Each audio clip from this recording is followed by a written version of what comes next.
ഞാൻ ആരാണ്, എൻ്റെ ഇഷ്ടങ്ങൾ എന്താണ്, എൻ്റെ ഇമോഷൻസ് ഏതൊക്കെയാണ്, അല്ലെങ്കിൽ എൻ്റെ ആഗ്രഹങ്ങൾ എന്തൊക്കെയാണ് എന്നൊക്കെ അറിഞ്ഞിരിക്കുക എന്നത് വളരെ പ്രധാനപ്പെട്ടൊരു കാര്യമാണ്. പലപ്പോഴും നമ്മൾ എന്താണ് പറയുന്നത്, മറ്റുള്ളവരെന്നെ മനസ്സിലാക്കുന്നില്ല, മറ്റുള്ളവരെന്നെ അറിയേണ്ടതുപോലെ അറിയുന്നില്ല എന്നുള്ള കാര്യങ്ങൾ പറഞ്ഞ് നമ്മൾ ആ മറ്റുള്ളവരെ നമ്മൾ പലപ്പോഴും വിമർശിക്കാറുണ്ട്. പക്ഷേ നമ്മൾ മനസ്സിലാക്കേണ്ട ഒരു കാര്യം, ഞാൻ ആരാണ്, അല്ല നമ്മൾ ആരാണ് എന്നുള്ളൊരു കാര്യം മനസ്സിലാക്കുക എന്നുള്ളത് വളരെ ഇമ്പോർട്ടൻ്റ് ആയിട്ടുള്ള ഒരു കാര്യമാണ്. അത് ഇത്ര ഇമ്പോർട്ടൻ്റ് ആണെന്ന് പറയാനുള്ളൊരു കാര്യം എന്താണെന്ന് ചോദിച്ചാൽ, പലപ്പോഴും പല സാഹചര്യങ്ങളിൽ ചെന്ന് പെടാറുള്ളവരാണ്.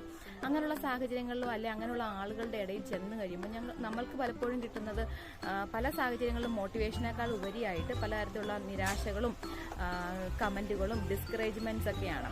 അപ്പം അങ്ങനെയുള്ളപ്പോൾ നമുക്ക് നമ്മളെക്കുറിച്ച് അറിഞ്ഞിരിക്കുകയാണ്, അല്ലെ നമ്മളെ റൂൾ ചെയ്യുന്ന ഇമോഷൻ ഏതാണ്, നമ്മളെ ഏറ്റവും കൂടുതൽ ഭരിക്കുന്ന വൈകാരിക തലം ഏതാണ് എന്ന് നമ്മൾ അറിഞ്ഞിരിക്കുകയാണെങ്കിൽ അത്തരത്തിൽ അല്ലെ അതിന് ഹേർട്ട് ഉണ്ടാകുന്ന അല്ലെ അങ്ങനെയുള്ള വികാരങ്ങളെ വ്രണപ്പെടുത്തുന്ന സാഹചര്യങ്ങളിൽ നിന്നും ആളുകളിൽ നിന്നും വിട്ടു നിൽക്കാനായിട്ട് നമുക്ക് സാധിക്കും.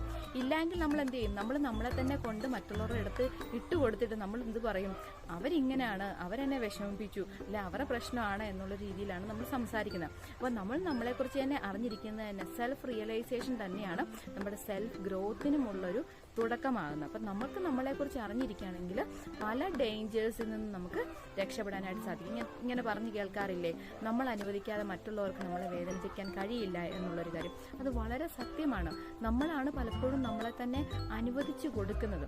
എന്നാൽ നമുക്ക് നമ്മളെ അറിഞ്ഞിരിക്കുകയാണെങ്കിൽ നമുക്ക് പലപ്പോഴും ഇത്തരത്തിലുള്ള സാഹചര്യത്തിൽ നിന്ന് മാറി നിൽക്കാനായിട്ട് സാധിക്കും.